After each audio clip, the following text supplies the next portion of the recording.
औज़ुबिल्लाहिमिनश्शैतानिर्रजीम बिस्मिल्लाहिर्रहमानिर्रहीम। Lecture number 14, first year, chapter number 5, rotational dynamics है। Rotational motion, कोई भी बॉडी अगर एक फिक्स पॉइंट के इर्द गिर्द मोशन करे तो उस मोशन को हम रोटेशनल मोशन कहते हैं। और रोटेशनल मोशन के दौरान तमाम पार्टिकल्स मोशन करते हैं फिक्स पॉइंट के इर्द गिर्द सिवाय सेंटर ऑफ मास के। सेंटर ऑफ मास आपके पास जो होता है वो स्टेशनरी होता है या रेस्ट में होता है। ठीक है, ये आपके पास axis of rotation, axis of rotation imaginary line है। ये हमेशा प्लेन ऑफ रोटेशन के परपेंडिकुलर होता है, ये हमेशा प्लेन ऑफ रोटेशन के परपेंडिकुलर होता है। ठीक है, और एक्सिस ऑफ रोटेशन आपके पास जो होता है ये हमेशा आपके पास स्टेशनरी होता है, रेस्ट में होता है। क्यों? क्योंकि एक्सिस ऑफ रोटेशन जिस पॉइंट से गुजरता है वो आपके पास रेस्ट में होता है या स्टेशनरी होता है। रेफरेंस एक्सिस ये रियल लाइन होता है, ये इमेजिनरी नहीं होता। This is always parallel to the plane of rotation. और रेफरेंस एक्सिस आपके पास है, this is movable, this is a movable. Rotational motion के दौरान ये मोशन करता है, ये रेस्ट में नहीं होता। और रेफरेंस एक्सिस उस पॉइंट को लोकेट करता है जिस पॉइंट के मोशन को हम ऑब्जर्व करते हैं, उस पॉइंट को बेसिकली ये लोकेट करता है। ठीक है, तो this is reference axis, real line always parallel to the plane of rotation, this is movable. Axis of rotation always perpendicular to the plane of rotation, always stationary, imaginary line आपके पास होता है। ठीक है, तो रोटेशनल मोशन के दौरान तमाम particles motion करते हैं सिवाय सेंटर ऑफ मास के। सेंटर ऑफ मास आपके पास जो होता है वो हमेशा रेस्ट में होता है, या वो पॉइंट जहां से एक्सिस ऑफ रोटेशन पास हो रहा है वो हमेशा आपके पास रेस्ट में होता है। ठीक है, हम स्टार्ट कर रहे एंगुलर डिस्प्लेसमेंट से, जो कि प्लेन एंगल है। फर्स्ट चैप्टर में डिटेल में हम इसको डिस्कस कर चुके हैं। कोई भी बॉडी अगर सर्कुलर पाथ पे मोशन करता है, ठीक है, तो आपके पास जो कर्व होगा, कर्व, ठीक है, ये आपके पास बॉडी जो है अगर ए पॉइंट से बी पॉइंट तक जाता है तो सेंटर के साथ ये एंगल जो सबटेंड करता है इसको हम एंगुलर डिस्प्लेसमेंट कहते हैं। और याद रखें थीटा आपके पास जो है this is the angular displacement, जो कि जिसको हमने प्लेन एंगल बी कहा था। और हमने फर्स्ट चैप्टर में लिखा था theta is equal to S divide by R, the ratio of arc length to the radius of a circular path, standard unit radian. ठीक है, जो कि हम फर्स्ट चैप्टर में डिटेल में पढ़ चुके हैं। ठीक है, इसको मैं इस तरह भी लिख सकता हूं, S is equal to R theta. तो याद रखिए ये इक्वेशन लीनियर डिस्प्लेसमेंट और एंगुलर डिस्प्लेसमेंट को रिलेट करता है। ये इक्वेशन लीनियर डिस्प्लेसमेंट और एंगुलर डिस्प्लेसमेंट को रिलेट करता है। तो इसका मतलब ये है कि किसी भी लीनियर पैरामीटर को हम एंगुलर पैरामीटर के साथ रिलेट कर सकते हैं। ठीक है, S is the linear displacement, theta is the angular displacement. S is directly proportional to R if theta is kept constant. अगर थीटा आपके पास कांस्टेंट हो, या मैं लिख सकता हूं S1 divided by S2 is equal to R1 divided by R2. S is directly proportional to theta. ठीक है, if R is kept constant, या S1 divided by S2 is equal to theta 1 divided by theta 2. ठीक है, इसका मतलब आपके पास क्या बनता है? देखिए, अगर मेरे पास दो व्हील्स हैं डिफरेंट रेडियस वाले, डिफरेंट रेडियस वाले, ठीक है, आपके पास दो व्हील्स है, ठीक है, और दोनों व्हील्स को हम सेम रिवोल्यूशन दे देते हैं। Revolution is also the unit of angular displacement. एक छोटा व्हील है, एक बड़ा व्हील है, दोनों को जमीन पे मैं एक रिवोल्यूशन दे देता हूं, एक रिवोल्यूशन दे देता हूं, तो लीनियर डिस्प्लेसमेंट कौन सा व्हील ज्यादा ट्रेवल करेगा? जिसका आर्क ज्यादा होगा, जो बड़ा व्हील होगा वो ज्यादा लीनियर डिस्प्लेसमेंट ट्रेवल करेगा, और जिसका रेडियस कम होगा वो कम लीनियर डिस्प्लेसमेंट ट्रेवल करेगा। तो S is directly proportional to R। ठीक है, दो व्हील्स हैं डिफरेंट रेडियाई वाले, ठीक है, अगर हम सेम रिवोल्यूशन दे तो linear displacement travel by a wheel having large radius will be more. ठीक है, अच्छा, S is directly proportional to theta if R is kept constant. इसको समझना आसान है। अगर दो सेम रेडियस वाले व्हील्स हैं, दो सेम रेडियस वाले व्हील्स हैं, ठीक है, और हम एक को 1 रिवोल्यूशन देते हैं और दूसरे को 2 रिवोल्यूशन देते हैं, तो लीनियर डिस्टेंस कौन सा ज्यादा ट्रेवल करेगा? जिसको आप ज्यादा रिवोल्यूशन देंगे वो ज्यादा लीनियर डिस्टेंस ट्रेवल करेगा। ठीक है, और यहां से मैं लिख सकता हूं theta is inversely proportional to r if the arc length is kept constant. और अगर मैं इसका रेशियो बना लूं θ1 divide by θ2 is equal to r2 divide by r1. ठीक है, तो ये आपके पास एंगुलर डिस्प्लेसमेंट जो है this is inversely proportional to r. ये r के इनवर्सली प्रोपोर्शनल है if the arc length is kept constant. अगर आपके पास आर्क लेंथ कांस्टेंट हो. अब इसका क्वेश्चन मैं किस तरह बना सकता हूं? ठीक है, अगर आपके पास दो व्हील्स है, एक छोटा है और एक बड़ा है, एक छोटा व्हील है और एक बड़ा व्हील है, दोनों को आप रिवॉल्व कर ले जमीन पे. ठीक है, तो याद रखिए अगर दोनों ने सेम लीनियर डिस्टेंस ट्रेवल किया है तो जिसका रेडियस कम होगा मतलब छोटा व्हील उसने ज्यादा नंबर ऑफ रिवोल्यूशन किए होंगे. ठीक है, आप ट्रैक्टर के व्हील्स को देखें, ट्रैक्टर के पीछे वाले व्हील्स बड़े होते हैं और आगे वाले स्मॉल होते हैं. अगर मैं कह दूं कि ट्रैक्टर ने 10 किलोमीटर डिस्टेंस ट्रेवल किया है तो लीनियर डिस्टेंस 10 किलोमीटर दोनों व्हील्स ट्रेवल करेंगे कि नहीं? बड़ा व्हील कम ट्रेवल करेगा और छोटा व्हील ज्यादा. क्या ख्याल है? तो याद रखिए आपके पास ट्रैक्टर के जो दो व्हील्स है छोटे और बड़ा, अगर ट्रैक्टर ने 10 किलोमीटर डिस्टेंस ट्रेवल किया है तो छोटे व्हील ने भी 10 किलोमीटर डिस्टेंस ट्रेवल किया होगा और बड़े व्हील ने भी 10 किलोमीटर डिस्टेंस ट्रेवल किया होगा. लेकिन नंबर ऑफ रिवोल्यूशन थीटा किसका ज्यादा होगा? छोटे व्हील ज्यादा रिवोल्यूशन करेगा. सेम लीनियर डिस्टेंस दोनों व्हील्स ने ट्रेवल किए होंगे लेकिन छोटा व्हील जो होगा उसने ज्यादा रिवोल्यूशन किए होंगे. अगर आप ट्रैक्टर के व्हील्स को देखें तो बड़ा व्हील स्लोली रोटेट होता है और छोटा व्हील जो है वो तेजी से रोटेट होता है. ठीक है, लेकिन लीनियर डिस्प्लेसमेंट या डिस्टेंस दोनों सेम ट्रेवल करेंगे. ठीक है, अच्छा थीटा अगर आपके पास स्मॉल है, इफ थीटा इज स्मॉल, अगर थीटा आपके पास क्या हो? स्मॉल हो, तो थीटा आपके पास होगा इट विल बी वेक्टर. ये आपके पास वेक्टर होगा. ठीक है, और इफ थीटा इज लार्ज तो फिर थीटा आपके पास जो होगा वो आपके पास स्केलर होगा. वो आपके पास स्केलर होगा. क्यों? Small theta vector algebra rules को सेटिस्फाई करता है तो small theta is a vector, और large theta vector algebra rules को सेटिस्फाई नहीं करता. इसलिए आपके पास लार्ज थीटा जो है वो स्केलर होता है और स्मॉल थीटा वेक्टर होता है. ठीक है, और देखिए थीटा अगर आपके पास वेक्टर है तो एंटी क्लॉकवाइज रोटेशन में अगर आप देखें, ठीक है, तो हम कहते हैं राइट हैंड रूल से थीटा आपके पास अपवर्ड है, थीटा आपके पास अपवर्ड एंड पॉजिटिव होगा. और अगर क्लॉकवाइज रोटेशन हो आपके पास, क्लॉकवाइज रोटेशन अगर आपके पास हो तो थीटा आपके पास डाउनवर्ड और नेगेटिव होगा. राइट हैंड रूल के मुताबिक से आप देख सकते हैं थीटा आपके पास जो है इट इज अ डाउनवर्ड और यहां पर थीटा आपके पास जो है this is a upward. So small theta is considered to be positive, large theta is considered to be negative. ठीक है, if theta is a vector. और अगर आप इसके वेक्टोरियल फॉर्म को लिख ले तो S is equal to theta cross R. ठीक है, S is equal to theta cross R. ये आपके पास वेक्टोरियल फॉर्म है. ठीक है, S is equal to R theta का.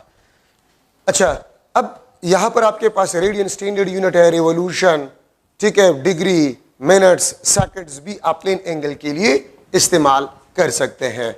और यहां पर मैं आपको बता रहा हूं स्टार्ट में all angular parameters theta, omega, alpha, ठीक है, etcetera, all angular parameters are always along axis of rotation. Along axis of rotation. जितनी भी एंगुलर पैरामीटर्स आपके पास होते हैं they are always along the axis of rotation. या तो अपवर्ड होंगे या आपके पास डाउनवर्ड होंगे. ठीक है, एंगुलर वेलोसिटी आपके पास जो है limit delta T tends to 0 delta theta divide by delta T. ठीक है, ये आपके पास वेक्टोरियल फॉर्म है. Limit delta T tends to 0 का मतलब आपके पास ये होता है for small T delta theta is vector. ठीक है, तो इसलिए ओमेगा के वेक्टोरियल फॉर्म आपके पास इस तरह बन जाएगा. या the time rate of change of angular displacement is known as angular velocity. The time rate of change of angular displacement is known as angular velocity. इसका यूनिट आपके पास जो होगा standard unit radian per second, ये standard unit है। बाकी RPS revolution per second, RPM revolution per minute, RPH revolution per hour, ये भी आप यूनिट के तौर पे इस्तेमाल कर सकते हैं। एंगुलर वेलोसिटी के यूनिट के तौर पे आप इसको इस्तेमाल कर सकते हैं। ठीक है, RPS revolution per second, RPM revolution per minute, RPH revolution per are. ठीक है, ये भी यूनिट के तौर पे इस्तेमाल किया जाता है। डिग्री पर सेकंड, डिग्री पर मिनट, डिग्री पर आर। ठीक है, ये भी आप इस्तेमाल कर सकते हैं इसका यूनिट। और याद रखिए ओमेगा आपके पास जो है ये आपको सेंस ऑफ रोटेशन देता है। ये आपको सेंस ऑफ रोटेशन देता है। क्या मतलब है सेंस ऑफ रोटेशन? जब तक direction of rotation anti clockwise हो, जब तक direction of rotation anti clockwise हो, तो ओमेगा आपके पास अपवर्ड एंड पॉजिटिव होगा। तो अगर आपसे कोई पूछे इफ ओमेगा इज अपवर्ड और positive, what will be the direction of rotation? Anti clockwise. ठीक है, जब तक डायरेक्शन ऑफ रोटेशन क्लॉकवाइज होगा, जब तक डायरेक्शन ऑफ रोटेशन आपके पास क्लॉकवाइज होगा, तो ओमेगा आपके पास डाउनवर्ड और नेगेटिव होगा। ओमेगा आपके पास डाउनवर्ड और नेगेटिव होगा। ये बात याद रखिए। तो देखिए आपको कंफ्यूज किया जा सकता है किस तरह। एक let's suppose fan is rotating in anti clockwise direction and the direction of omega is upward. Omega का direction upward है. If suddenly the angular velocity of a fan decreases, ठीक है, what will be the direction of angular velocity? तो upward. याद रखिए, जब तक direction of rotation anti clockwise हो, जब तक direction of rotation anti clockwise हो, वह angular velocity constant हो, वह angular velocity increase हो रहा हो, वह एंगुलर वेलोसिटी डिक्रीज हो रहा हो, जब तक direction of rotation anti clockwise होगा, तो ओमेगा आपके पास अपवर्ड और पॉजिटिव होगा। ठीक है, और जब तक डायरेक्शन ऑफ रोटेशन क्लॉकवाइज होगा, तो ओमेगा डाउनवर्ड होगा या नेगेटिव होगा। ये कन्वेंशनली लिया गया है कि एंटी क्लॉकवाइज तो omega is upward and positive.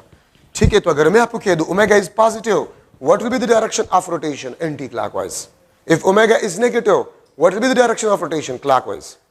If omega is upward, what will be the direction of rotation? Anti-clockwise. If omega is downward, what will be the direction of rotation? तो आपके पास clockwise. ठीक है, अच्छा अब अगर मैं लिख लो for one revolution, for one revolution के लिए डेल्टा थीटा आपके पास 2 पाई के बराबर होता है। ठीक है, 1 रिवोल्यूशन में 2 पाई रेडियन एंगल सबसेंड होता है। और ये आपके पास कैपिटल टी, ये आपके पास टाइम ऑफ रिवोल्यूशन है। तो अगर मैं ओमेगा को लिख लो, तो omega is equal to 2 pi divide by T, या ये आपके पास 2 पाई एफ होगा। और इसी इक्वेशन के बेस पे हम इसको एंगुलर फ्रीक्वेंसी बी कहते हैं। इसको हम एंगुलर फ्रीक्वेंसी बी कहते हैं। ठीक है, ये बात याद रखिए। तो अगर आपको टाइम ऑफ रिवोल्यूशन गिवन हो, अगर मैं कह दूं 1 सेकंड में 1 रिवोल्यूशन हो रहा है, what will be the angular velocity of rotatory body? तो 2 pi radian per second. If the linear frequency is 10 hertz, is a 10 hertz, what will be the angular frequency? तो 20 पाई रेडियन हर्ट्ज आपके पास angular frequency होगा। ठीक है, अगर आपके पास ratio of angular frequency to the linear frequency, this will be equal to 2 pi. The ratio of angular frequency to the linear frequency is equal to 2 pi. The ratio of linear frequency to the angular frequency, this is equal to 1 divide by 2 pi. ठीक है, मैं लिख सकता हूं the product of angular velocity and time of revolution, this is equal to 2 पाई। ये आपके पास 2 पाई के बराबर होगा। ठीक है, ये आपके पास 2 पाई के बराबर आपके पास होगा। ठीक है, ये बात याद रखिए। So the ratio of angular frequency to the linear frequency is equal to 2 pi. ठीक है, the product of angular frequency and time of revolution is equal to 2 pi. तो अगर आपको टाइम ऑफ रिवोल्यूशन गिवन हो या linear frequency, what will be the angular velocity, आप यहां से मालूम कर सकते हैं। और अगर मैं लिख लो फॉर एन रिवोल्यूशन ओमेगा आपके पास जो होता है this is equal to n2 pi divide by t, या इसको मैं लिख सकता हूं 2 पाई n इंटू f। क्या मतलब है इसका? अगर आपको बताया जाए कि 10 रिवोल्यूशन एक बॉडी ने किया 1 सेकंड में, तो n 10 पुट करे और time of revolution 1 second put करे, आपके पास एंगुलर फ्रीक्वेंसी आ जाएगा। ठीक है, नंबर ऑफ रिवोल्यूशन अगर गिवन हो, लीनियर फ्रीक्वेंसी गिवन हो, एंगुलर फ्रीक्वेंसी आपके पास आ जाएगा। तो ये आपके पास n नंबर ऑफ रिवोल्यूशन के लिए आपके पास इक्वेशंस है। Omega is equal to 2 pi n divide by t या 2 पाई n f। तो ये आपके पास n रिवोल्यूशंस के लिए है। ठीक है, अच्छा अब अगर मैं रिलेट करूं, ठीक है, the relation between linear velocity and angular velocity, जिस तरह हम लीनियर डिस्प्लेसमेंट और एंगुलर डिस्प्लेसमेंट को रिलेट कर सकते हैं, एग्जैक्टली उसी तरह हम लीनियर वेलोसिटी और एंगुलर वेलोसिटी को भी रिलेट कर सकते हैं। लेकिन इससे पहले एक बात आप लोग याद रखें, ठीक है, कि आपके पास theta, omega, time of revolution, frequency और angular acceleration, these are independent, these are independent of r। ठीक है, ये r, this is independent of r, distance of particle, that is distance of particle from axis of rotation। ठीक है, axis of rotation से आपके पास है, तो ये r से इंडिपेंडेंट है। ठीक है, रिजिड बॉडी भी एक बात याद रखिए, रिजिड बॉडी आपके पास क्या होता है? If particles are at constant distances, if particles are at constant distances from each other,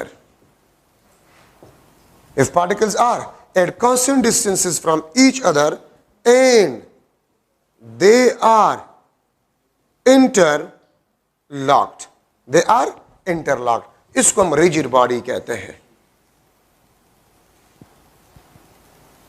इसको हम रिजिड बॉडी कहते हैं। ठीक है, अगर ये आपके पास एक रिजिड बॉडी है, इसमें डिफरेंट पार्टिकल्स है, इसमें डिफरेंट पार्टिकल्स है आपके पास।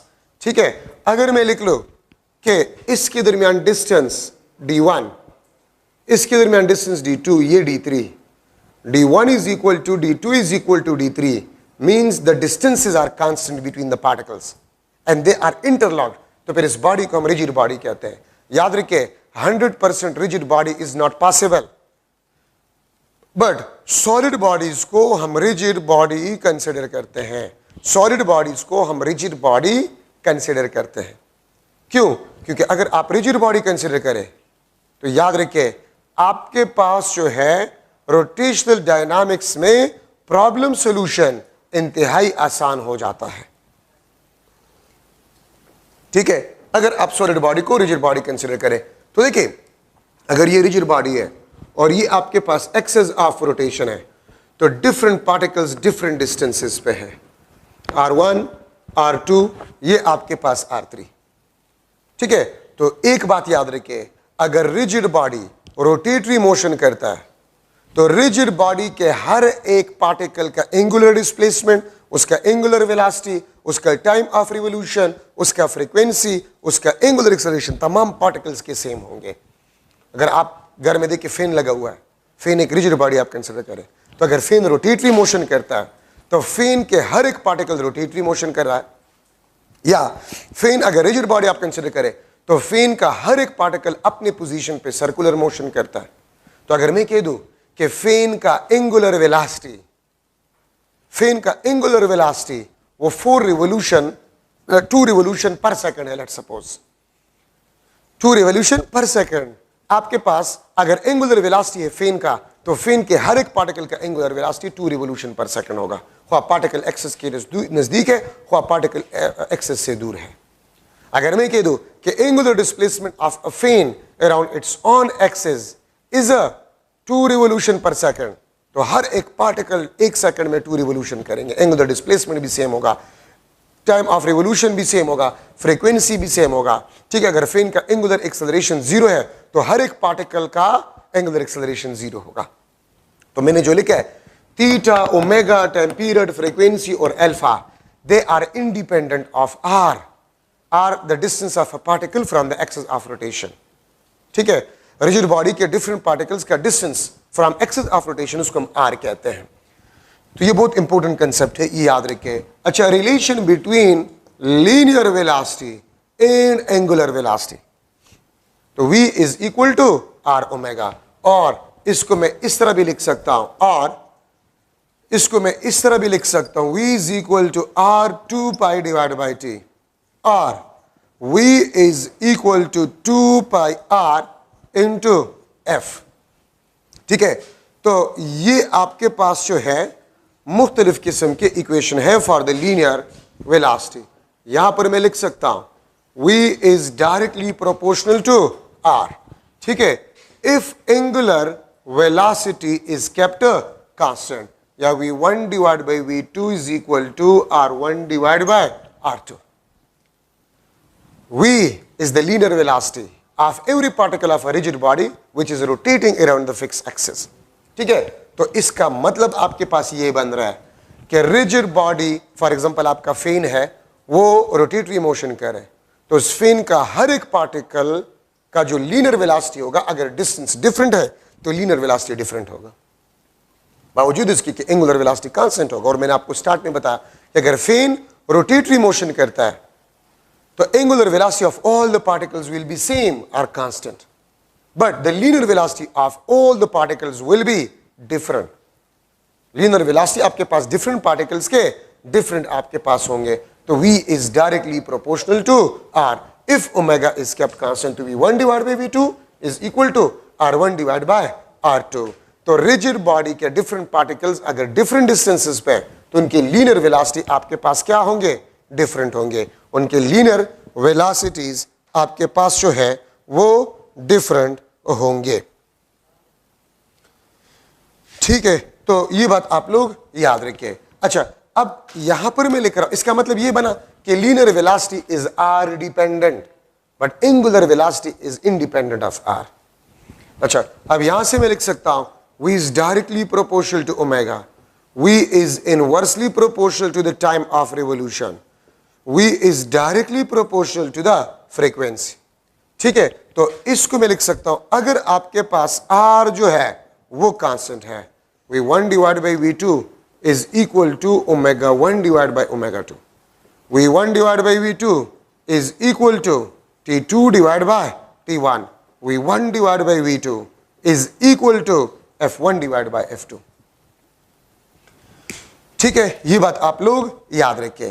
तो अगर angular velocity if r is kept constant, मतलब फेन है, एंगुलर वेलोसिटी ज्यादा है तो लीनियर वेलोसिटी भी ज्यादा होगी, एंगुलर वेलोसिटी कम है तो लीनियर वेलोसिटीज भी कम होंगी। ठीक है, अगर मैं लिख लूं कि आपने स्ट्रिंग के साथ एक मास अटैच किया हुआ है और उसको आप रोटेट कर रहे हैं, उसको आप रोटेट करें, तो अगर आप स्लो स्पीड से रोटेट करें लीनियर वेलोसिटी स्मॉल होगा, अगर आप तेज स्पीड से रोटेट कर रहे हैं लीनियर वेलोसिटी आपके पास है वो ज्यादा होगा। ठीक है, अगर मैं इसका वेक्टर फॉर्म लिख लो, v is equal to omega cross r, v is equal to omega cross r, तो ये आपके पास जो है relation between linear velocity and angular velocity. अगर मैं आपसे पूछूं the ratio of linear velocity and linear frequency, the ratio of linear velocity to the linear frequency is equal to 2 pi r, which is equal to the circumference of a circle, circumference of a circle। ठीक है, तो ये बात आप लोग याद रखिए, ये आपके पास लीनियर वेलोसिटी के इक्वेशन है और ये आपके पास इसका वेक्टर फॉर्म है, v is equal to omega cross r। अगर मैं आपसे पूछूं कि अगर मैं लिख लूं MCQ, rigid body, two two particles of a rigid body, two particles of rigid body has R1 divided by 2 is equal to 1:3. R1 ratio R2 is equal to 1:3. Rotating around fixed point. ठीक है, rotating around fixed point. ठीक है, then the ratio of their linear velocities will be equal to dash. दो particles है rigid body के जो rotatory motion कर रहे हैं, उनके R के ratios 1:3 है, तो linear velocities के ratio आपके पास जो है वो क्या होंगे?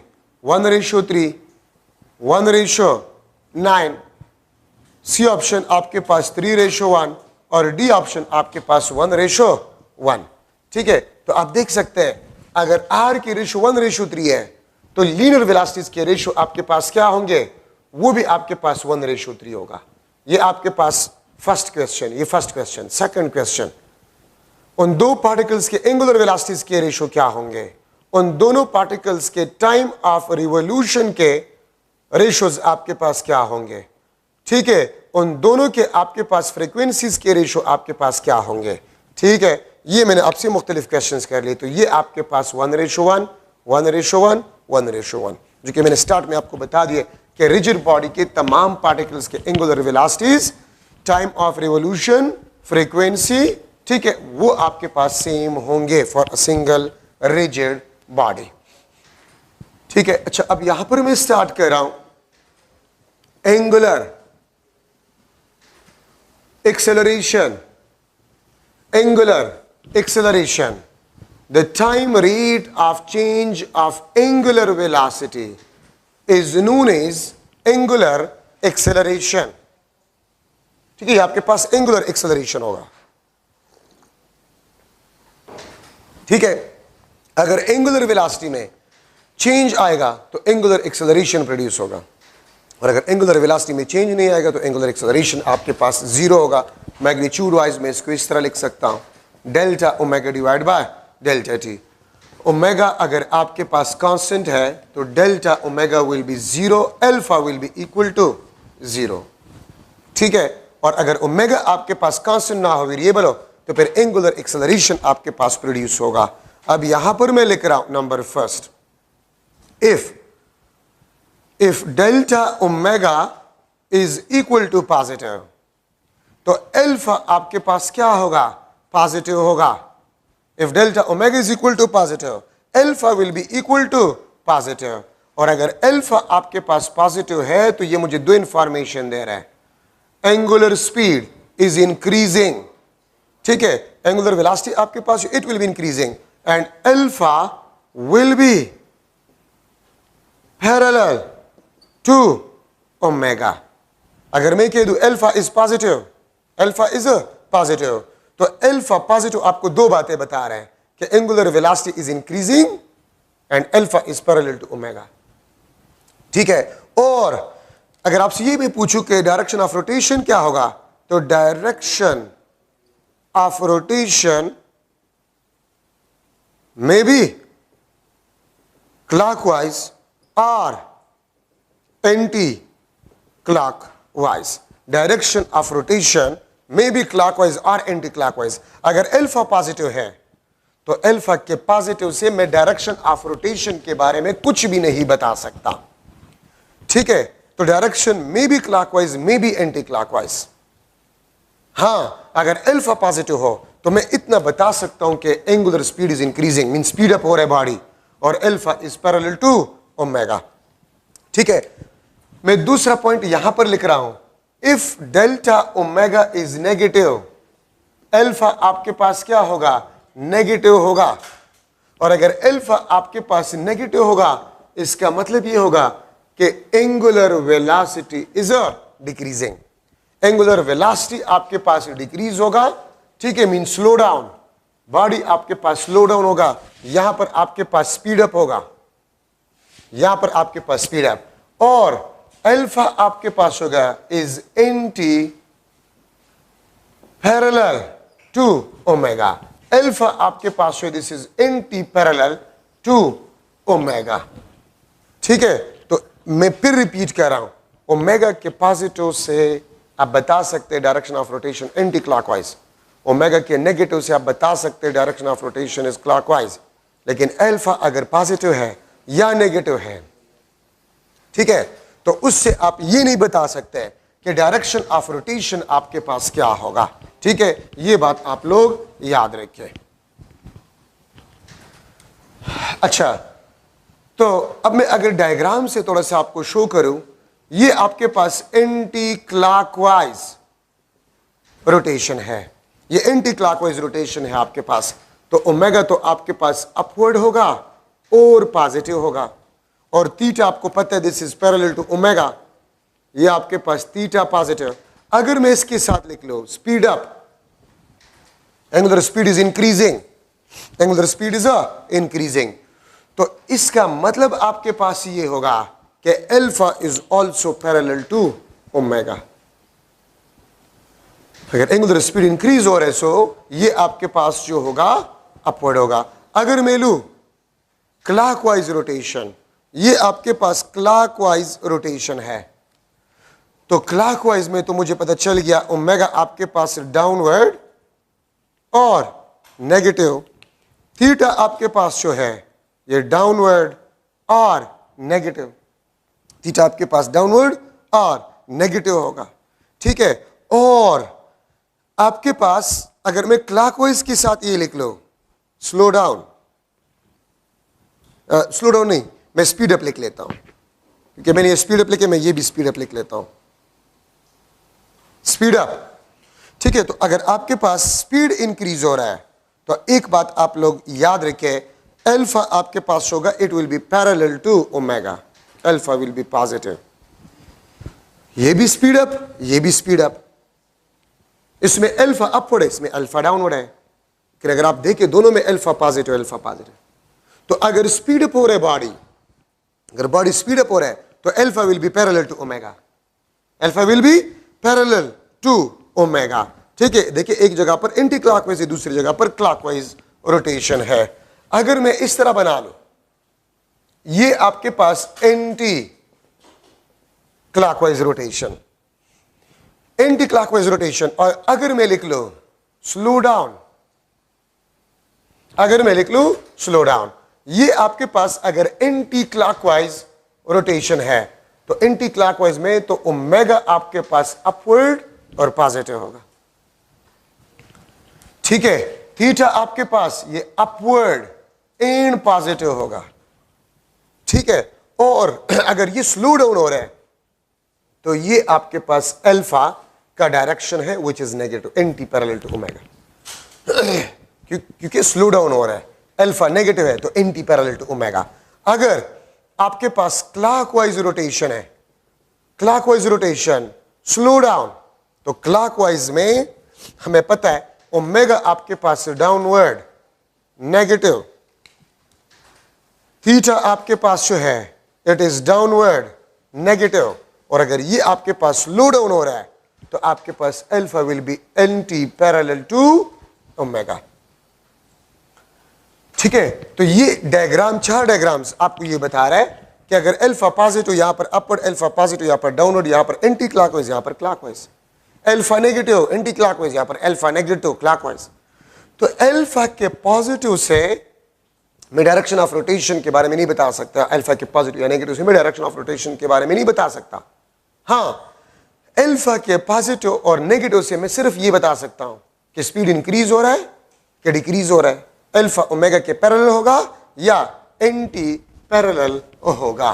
ठीक है, तो मैं आपसे पूछ सकता हूं, एक एमसीक्यू में आपसे पूछ सकता हूं, if omega is equal to positive and alpha is negative, then which statement will be correct? या जरूरत नहीं इसका, then A option, direction of rotation anti-clockwise rotation, speed up. B option, clockwise rotation, speed up.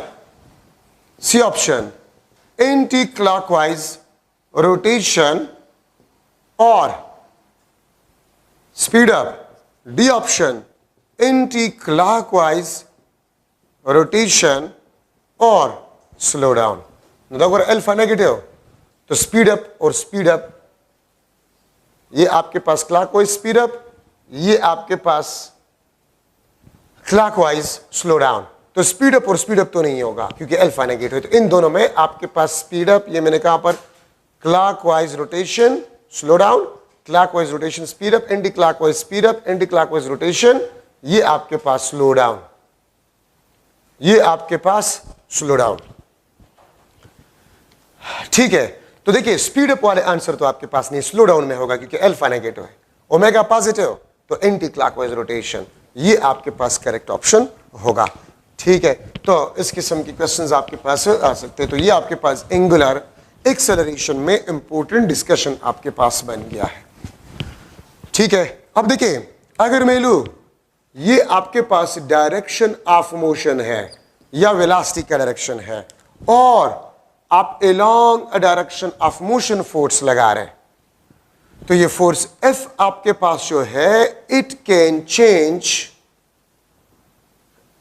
Change magnitude of velocity, ये velocity के magnitude को change करेगा। ठीक है, और अगर ये आपके पास मोशन या डायरेक्शन ऑफ वेलोसिटी है और परपेंडिकुलर फोर्स आप लगा रहे हैं, परपेंडिकुलर फोर्स, तो it can change direction, it can change direction but not magnitude. ठीक है, ये सिर्फ डायरेक्शन को चेंज करेगा, मैग्नीट्यूड को चेंज नहीं करेगा। ठीक है, और इसी फोर्स को हम क्या कहते हैं, इसी फोर्स को हम सेंट्रीपिटल फोर्स कहते हैं। ठीक है, आप ये देख सकते हैं इस तरह आपके पास डायरेक्शन ऑफ मोशन चेंज होगा। ठीक है, अगर आप मोशन, ये मोशन का डायरेक्शन है, ये आपके पास वेलोसिटी का डायरेक्शन है, ये आपके पास थीटा, ये आपके पास फोर्स। ठीक है, थीटा आपके पास ना तो जीरो है और थीटा ना आपके पास 90 डिग्री है। ठीक है, तो फिर ये फोर्स आपके पास होगा, it can change both magnitude in direction, ये मैग्नीट्यूड और डायरेक्शन दोनों को चेंज करेगा। ठीक है, अगर फोर्स अदर देन 0 और 90 डिग्री पे लग जाए तो वो मैग्नीट्यूड ऑफ वेलोसिटी और डायरेक्शन ऑफ वेलोसिटी दोनों can change both magnitude and direction of velocity. It can change direction but not magnitude of velocity. ठीक, और वहां पर आपके पास वेलोसिटी को, डायरेक्शन ऑफ वेलोसिटी को चेंज करता है। ठीक है, ये बात याद रखें। तो अगर आप along the direction of motion force लगा रहे, वो मैग्नीट्यूड ऑफ वेलोसिटी को चेंज करेगा। अगर परपेंडिकुलर आप फोर्स लगा लें, वो सिर्फ डायरेक्शन को चेंज करेगा। और अगर आप अदर देन 0 डिग्री एंगल और अदर देन 90 डिग्री एंगल पे आप फोर्स लगा लें, तो वो मैग्नीट्यूड और डायरेक्शन दोनों को चेंज करेगा। ठीक है, तो हम आगे सेंट्रीपिटल फोर्स में पढ़ेंगे कि वो सिर्फ डायरेक्शन को चेंज करता है, not magnitude of a velocity. यहां पर मैं स्टार्ट कर रहा हूं सेंट्रीपिटल या रेडियल एक्सेलरेशन। सेंट्रीपिटल और रेडियल एक्सेलरेशन, इसका आपके पास कास जो है वो डायरेक्शन चेंज ऑफ वेलोसिटी है, डायरेक्शन चेंज ऑफ वेलोसिटी है। ठीक है, काइनेमेटिक्स में। और अगर मैं लिख लूं डायनामिक्स में तो फिर कास सेंट्रीपिटल फोर्स होगा डायनामिक्स में। ठीक है, centripetal is always directed towards centre. ठीक है, ये आपके पास डायरेक्शन ऑफ रोटेटरी या रोटेशनल मोशन है। ठीक है, ये आपके पास सेंट्रीपिटल एक्सेलरेशन है and it is always directed toward the centre, ये हमेशा टुवर्ड द सेंटर होते हैं, इसलिए हम इसको सेंट्रीपिटल एक्सेलरेशन कहते हैं। ठीक है, अब आपके पास सेंट्रीपिटल या रेडियल एक्सेलरेशन, इसका आपके पास फार्मूला है, this is equal to v omega, is equal to v omega. v is the linear velocity, omega is the angular velocity. इसका वेक्टर फॉर्म में इस तरह बना सकता हूं।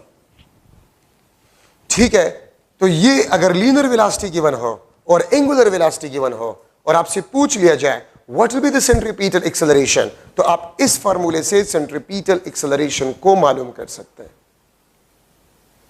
ठीक है, तो लीनियर वेलोसिटी और अगर एंगुलर वेलोसिटी गिवन हो तो आप इससे मालूम कर सकते हैं सेंट्रीपिटल एक्सेलरेशन को।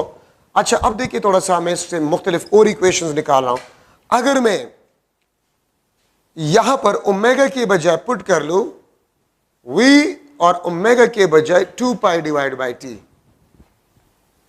ठीक है, सॉरी ये AC है, AC is equal to v और ओमेगा के बजाय 2 पाई डिवाइड बाई टी, तो ये आपके पास सेंट्रीपिटल एक्सेलरेशन का एक और फार्मूला आपके पास बन गया है।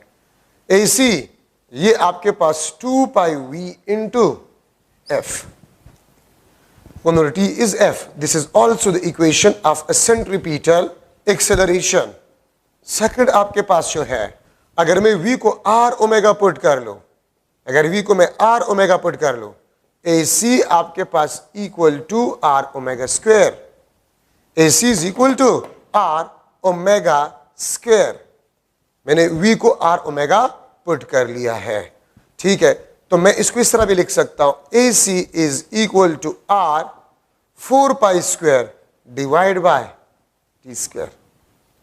ठीक है, इसको मैं इस तरह लिख सकता हूं, AC is equal to 4 pi square r into f square.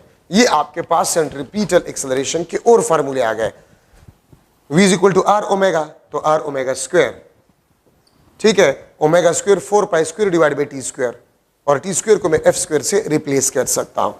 Third आपके पास जो है, अगर मैं ओमेगा को v बाय आर पुट कर लूं, ओमेगा को v बाय आर, तो AC आपके पास v square divide by r बन जाए। AC is equal to v square divide by r, ठीक है, तो ये आपके पास सेंट्रीपिटल एक्सेलरेशन के मुख्तलिफ फार्मूले हैं। ठीक है, ये 1 2 3 4 5 6 7, ये 7 आपके पास फार्मूले सेंट्रीपिटल एक्सेलरेशन के हैं। ठीक है, मैं अगर इसका वेक्टर फॉर्म ड्रा करूं, AC is equal to minus v square divide by r into r unit vector. ये माइनस साइन क्या शो करता है? Opposite to the radius. Radius is a vector, radius हमेशा आउटवर्ड होते हैं और सेंट्रीपिटल एक्सेलरेशन टुवर्ड सेंटर होते हैं, तो अपोजिट। तो माइनस साइन शो करते हैं centripetal acceleration is always directed toward the centre. Negative sign का मतलब आपके पास ये होता है। ठीक है, अगर मैं इस इक्वेशन का वेक्टर फॉर्म लिख लो, तो AC minus r omega square, या ये माइनस ओमेगा स्क्वायर आर आपके पास बन जाता है। ठीक है, equal to minus omega square r, क्योंकि r unit vector is equal to r vector divide by magnitude. तो यहां पर अगर आप आर यूनिट वेक्टर के बजाय पुट करें तो ये आर आर कैंसिल, और minus omega square r vector आपके पास बन जाएगा। तो सेंट्रीपिटल एक्सेलरेशन आपके पास इसके बराबर हो जाए। ठीक है, तो ये सारे आपके पास सेंट्रीपिटल एक्सेलरेशन की इक्वेशन है एमसीक्यूज के लिए।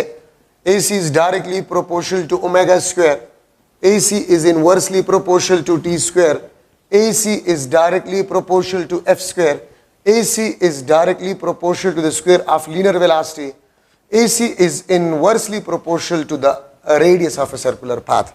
एमसीक्यूज में आ सकते हैं कि if angular velocity is double, अगर एंगुलर वेलोसिटी डबल हो जाए तो सेंट्रीपिटल एक्सेलरेशन कितना टाइम बन जाएगा? 4 टाइम। अगर एंगुलर वेलोसिटी हाफ हो जाए, सेंट्रीपिटल एक्सेलरेशन 4 टाइम डिक्रीजेस। अगर लीनियर वेलोसिटी डबल हो जाए तो सेंट्रीपिटल एक्सेलरेशन आपके पास 4 टाइम्स बन जाएगा। अगर लीनियर वेलोसिटी हाफ हो जाए, सेंट्रीपिटल एक्सेलरेशन आपके पास जो है 4 टाइम डिक्रीज हो जाएगा। अगर फ्रीक्वेंसी डबल हो जाए, सेंट्रीपिटल एक्सेलरेशन आपके पास 4 टाइम्स बन जाएगा। ठीक है, and if the radius of a circular path is double, centripetal acceleration आपके पास जो है वो हाफ हो जाएगा। ठीक है, तो वो आप एमसीक्यूज के लिए डिस्कस कर सकते हैं। तो सेंट्रीपिटल एक्सेलरेशन को हम रेडियल एक्सेलरेशन भी कहते हैं, और इसका कास आपके पास होते चेंजिंग डायरेक्शन ऑफ वेलोसिटी आपके पास होता है, और ये एमसीक्यूज के लिए जरूरी पॉइंट्स है कि ये चेंज होगा तो सेंट्रीपिटल एक्सेलरेशन कितना चेंज होगा। दूसरा आपके पास जो है tangential acceleration. Tangential acceleration, tangential acceleration का कास आपके पास जो होता है वो चेंजिंग मैग्नीट्यूड ऑफ वेलोसिटी होता है। Changing magnitude of velocity. Centripetal acceleration का कास होता है चेंजिंग डायरेक्शन, और टेंजेंशियल एक्सेलरेशन का जो कास होता है वो changing magnitude of a velocity आपके पास होता है। ठीक है, ये बात आप लोग याद रखें। इसको हम टेंजेंशियल क्यों कहते हैं? This is always tangential to the circular form. ठीक है, इसका वेक्टर फॉर्म आपके पास जो है, वेक्टर फॉर्म आपके पास alpha cross r, this is the vectorial form of a tangential acceleration, alpha cross r. ठीक है, तो देखिए सर्कुलर मोशन में यहां पर चले मैं लिख लेता हूं, अगर यूनिफॉर्म सर्कुलर मोशन हो, यूनिफॉर्म सर्कुलर मोशन हो तो आपके पास ओमेगा कांस्टेंट होता है। ठीक है, मैग्नीट्यूड ऑफ अ वेलोसिटी आपके पास कांस्टेंट होता है, तो अल्फा आपके पास क्या होगा? ठीक है, अल्फा आपके पास 0 होगा, टेंजेंशियल एक्सेलरेशन आपके पास 0 होगा, सेंट्रीपिटल एक्सेलरेशन आपके पास नॉन जीरो होगा। ठीक है, यूनिफॉर्म सर्कुलर मोशन अगर हो, नॉन यूनिफॉर्म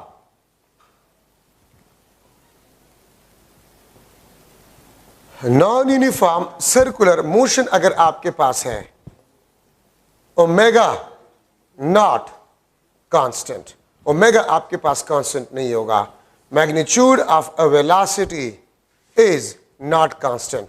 ठीक है, तो आपके पास अल्फा बी नॉन जीरो होगा, टेंजेंशियल एक्सेलरेशन भी आपके पास नॉन जीरो होगा। ठीक है, और सेंट्रीपिटल या रेडियल एक्सेलरेशन भी आपके पास नॉन जीरो होगा। तो याद रखें, सर्कुलर मोशन के दौरान आपके पास 2 लीनियर एक्सेलरेशन प्रोड्यूस होते हैं और 1 एंगुलर एक्सेलरेशन प्रोड्यूस होता है। तो मैं अगर लिख लो, एक बना लो एक diagram, this is the circular path, ये आपके पास टेंजेंशियल एक्सेलरेशन है and this is a centripetal acceleration, ये आपके पास सेंट्रीपिटल एक्सेलरेशन है, ये आपके पास टेंजेंशियल एक्सेलरेशन है। ठीक है, सेंट्रीपिटल एक्सेलरेशन को मैं इस तरह लिख सकता हूं, दिस इज AC। तो ये आपके पास जो होगा, this is the net linear acceleration, ये आपके पास नेट लीनियर एक्सेलरेशन होगा। एक बात याद रखिए, सेंट्रीपिटल और टेंजेंशियल एक्सेलरेशन वो हमेशा आपके पास परपेंडिकुलर होते हैं। टेंजेंशियल और सेंट्रीपिटल एक्सेलरेशन ये हमेशा आपके पास जो है वो परपेंडिकुलर होते हैं।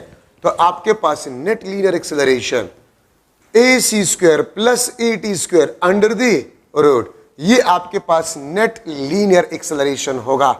V omega whole square plus R alpha whole square under the root. ठीक है, V omega whole square plus R alpha whole square under the root, ये आपके पास नेट लीनियर एक्सेलरेशन आपके पास बन जाता है। ठीक है, तो centripetal acceleration and tangential acceleration is always perpendicular at some instantaneous point. मैं आपसे क्वेश्चन इस तरह पूछ सकता हूं, during uniform circular motion, during uniform circular motion in anti-clockwise direction, if velocity is directed west, if linear velocity is directed west, then centripetal acceleration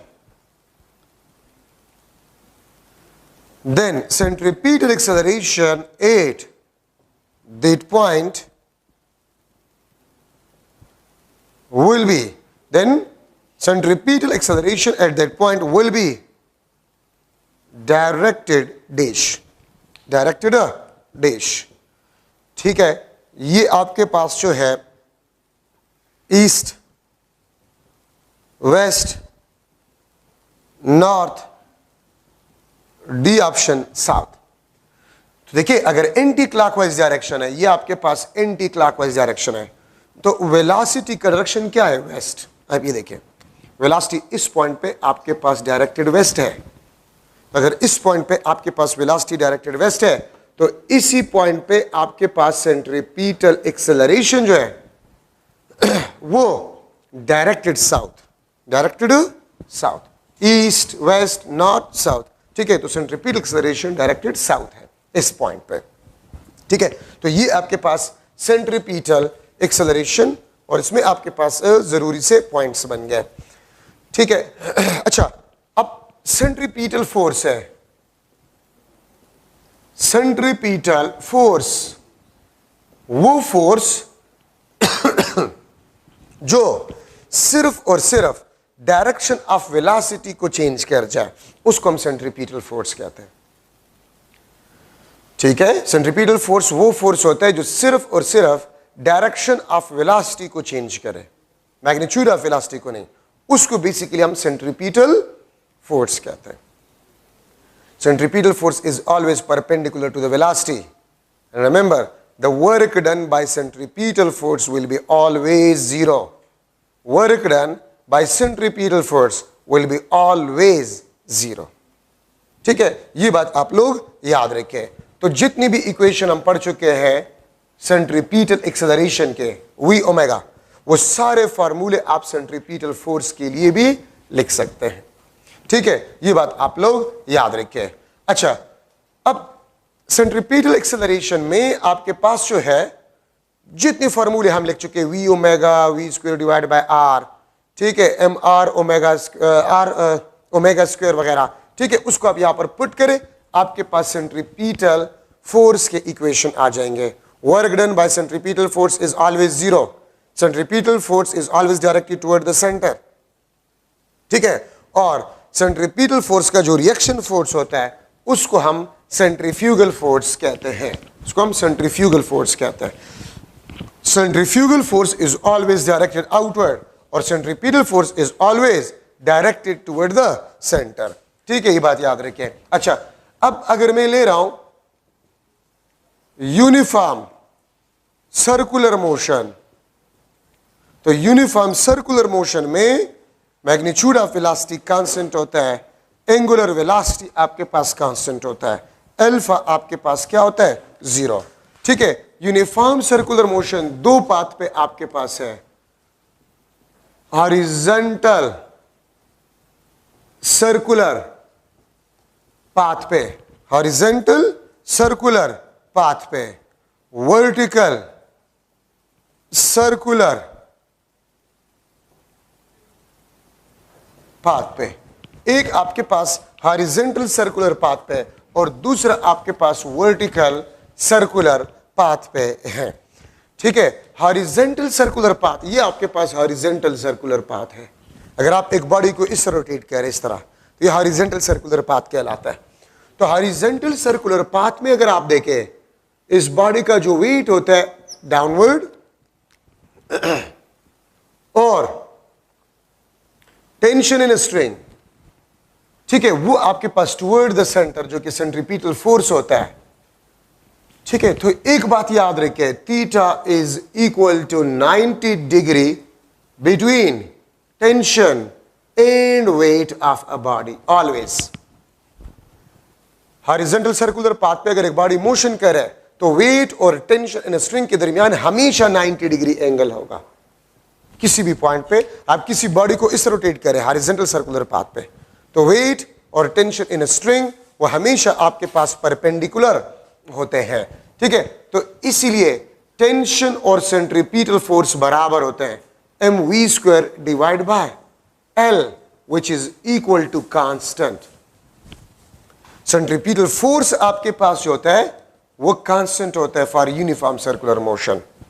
तो tension in string is equal to a centripetal force which is equal to mv square divided by L, where L is the length of a string and length of a string radius of a circular path को represent करता है।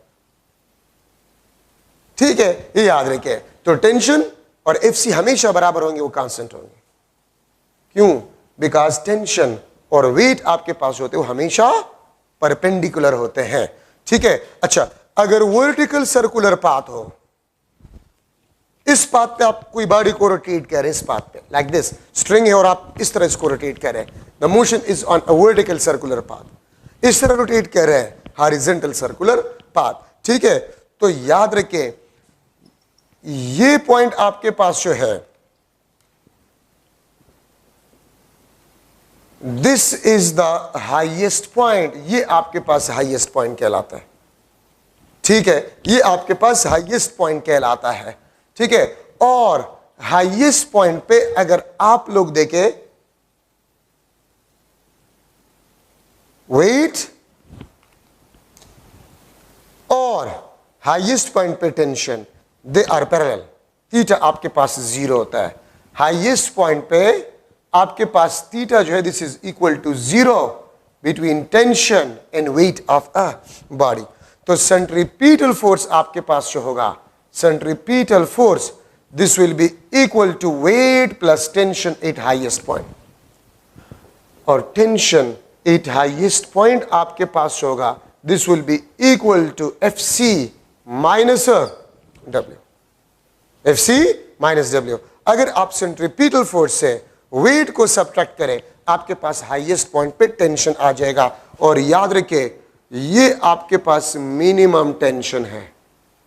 Highest point पे tension minimum होता है, centripetal force से आप wait को subtract करें, ठीक है, तो आपके पास जो है टेंशन एट हाईएस्ट पॉइंट आ जाएगा which is the minimum tension.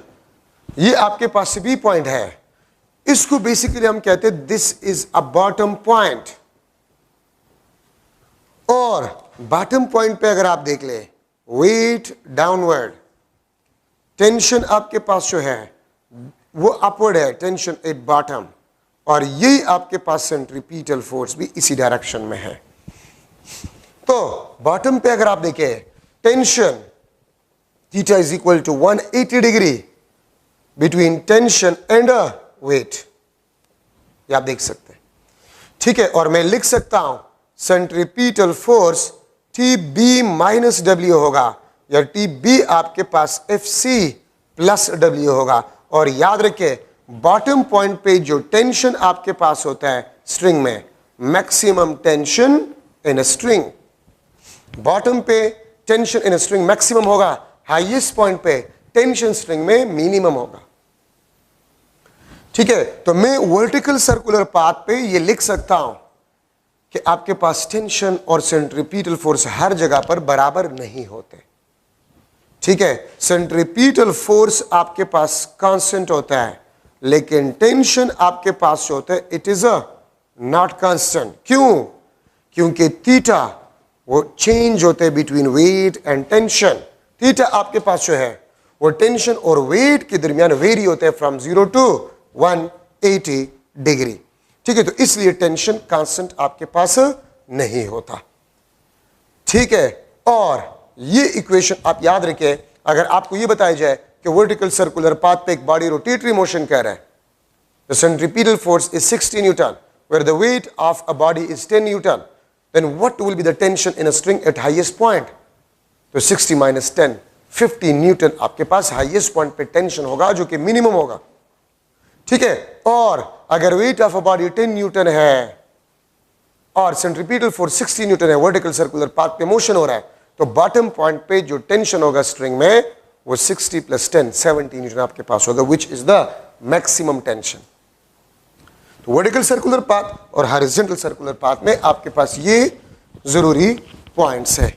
अच्छा, अब आप लोग देखिए, आप इस किस्म के क्वेश्चंस भी कुछ बुक्स में मौजूद है कि आपने एक कंटेनर को या केन को आपने अटैच किया है, स्ट्रिंग के साथ आपने अटैच किया है, दिस इज द स्ट्रिंग। ठीक है, और इसको आप वर्टिकल सर्कुलर पाथ पे मूव करें और यहां पर कोई मास पड़ा हुआ है, मास। ठीक है, एक केन है, उसको आप वर्टिकल सर्कुलर पाथ पे मूव करें, जब हाईएस्ट पॉइंट पे होते हैं ये उल्टा होता है, लेकिन ये मास नहीं गिरता। तो ये कब नहीं गिरेगा, ये मास कब नहीं गिरेगा, ये बॉडी कब नहीं गिरेगा? तो याद रखिए if centripetal or centrifugal force is greater than the weight of this body या equal to the weight, so body will not fall. Body will not fall. और अगर सेंट्रीपिटल फोर्स या सेंट्रीफ्यूगल फोर्स वेट से कम हो तो body will fall, body आपके पास fall हो जाएगा। ठीक है, बॉडी आपके पास जो है वो फॉल हो जाएगा। ठीक है, ये बात आप लोग याद रखें। मौत का कुआं जिसको हम कहते हैं, सर्कस में होता है अक्सर, उसको हम साइंटिफिक लैंग्वेज में रोटर कहते हैं, इसको हम रोटर कहते हैं। अगर उस रोटर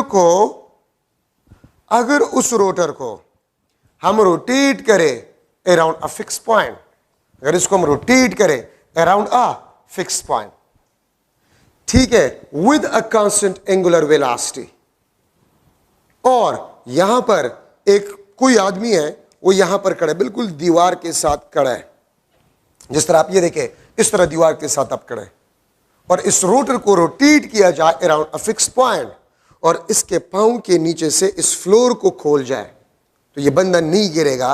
ठीक है, क्यों? इस पे सेंट्रीफ्यूगल फोर्स है, ये सेंट्रीफ्यूगल फोर्स, ये आपके पास सेंट्रीपिटल फोर्स, और ये आपके पास क्या होगा? वेट। तो ये बंदा क्यों नहीं गिरा? क्योंकि सेंट्रीपिटल फोर्स इसके वेट से ज्यादा है, तो इसलिए ये बंदा इस दीवार के साथ स्टक होगा। बाइक वाला, ठीक है, मौत के कुएं के वॉल्स पे मोशन कर रहे, कार वाला, वो क्यों नहीं गिरता?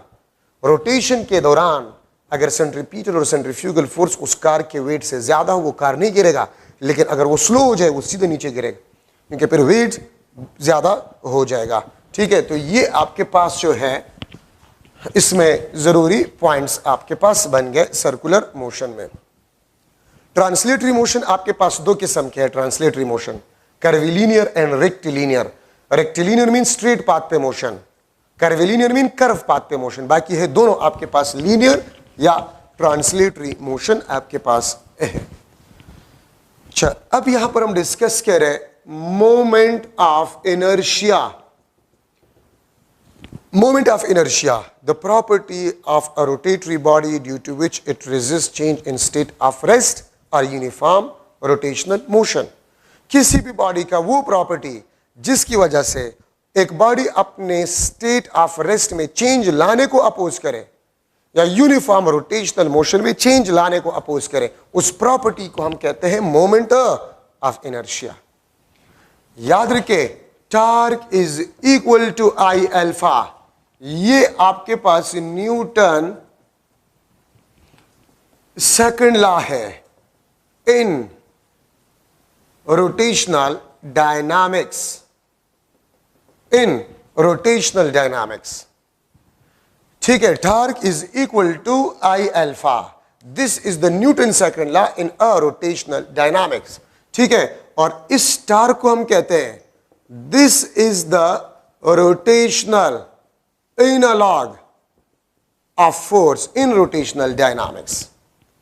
ठीक है, और यहां पर मैंने पहले भी आपको बताया था कि एंगुलर एक्सेलरेशन का कास्ट जो है, it is torque in a rotational dynamics. ठीक है, torque into a rotational dynamics. ये आई किस चीज को रिप्रेजेंट करता है? आई आपके पास जो है, this is the moment of inertia, moment of inertia. और ये कहां से आपके पास आ गया? देखिए, F is equal to m a, torque is equal to m r square alpha. तो अगर आप देखिए, ये दोनों आपके पास एक्सेलरेशन है और ये मास, इसमें इनर्शिया है, तो ये एम आर स्क्वायर आपके पास जो है, एम आर स्क्वायर, ठीक है, ये भी इनर्शिया का काम करेगा इन रोटेशनल डायनामिक्स। तो लीनियर मोशन में मास इनर्शिया और इसमें एम आर स्क्वायर इनर्शिया है, जिसको मोमेंट ऑफ इनर्शिया कहा गया है। मोमेंट ऑफ इनर्शिया किस चीज पे डिपेंड करता है? मास ऑफ बॉडी पे, ठीक है, and the distance of body from axis of rotation. और ये आपके पास सर्कुलर मोशन के लिए है, ये आपके पास सर्कुलर मोशन के लिए है। ठीक है, मास एंड डिस्ट्रीब्यूशन, यहां पर इसके बजाय मैं यहां पर भी आर को इस तरह भी लिखता हूं, डिस्ट्रीब्यूशन ऑफ मास पे भी डिपेंड करता है। Distribution of mass around axis of rotation, distribution of mass around axis of rotation। और ये बात हम कब करते हैं? ये हम रोटेटरी मोशन के लिए करते हैं, रोटेटरी मोशन के लिए हम करते हैं। ये आपके पास रिजिड बॉडी के लिए, आपके पास क्या है? रिजिड बॉडी के लिए है, ठीक है। तो ये आपके पास मास पे, moment of inertia mass of a body पे, distance of a particle from the axis of rotation अगर मोशन सर्कुलर मोशन है, या distribution of mass around axis of rotation पे मोमेंट ऑफ इनर्शिया डिपेंड करता है। किस तरह? अगर मैं दो सिमिलर रॉड्स लूं, अगर मैं दो सिमिलर रॉड्स लूं,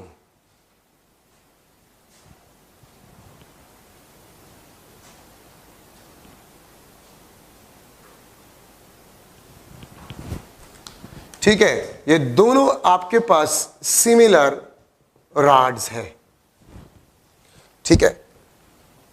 ये मैं इस एक्सिस के अराउंड रोटेट कर रहा हूं, this is the axis of rotation, ठीक है। और ये आपके पास जो है, ये आपके पास मैं इस एक्सिस के अराउंड रोटेशन दे रहा हूं। आप ये देखिए, मैं इस मार्कर को इस एक्सिस के अराउंड रोटेटरी मोशन दे रहा हूं, तो axis of rotation is perpendicular to the length, वो वाला केस। मैं इस मार्कर को इस तरह रोटेट कर रहा हूं, इस तरह। Now the axis of rotation is along the length of a rod, ये वाला केस।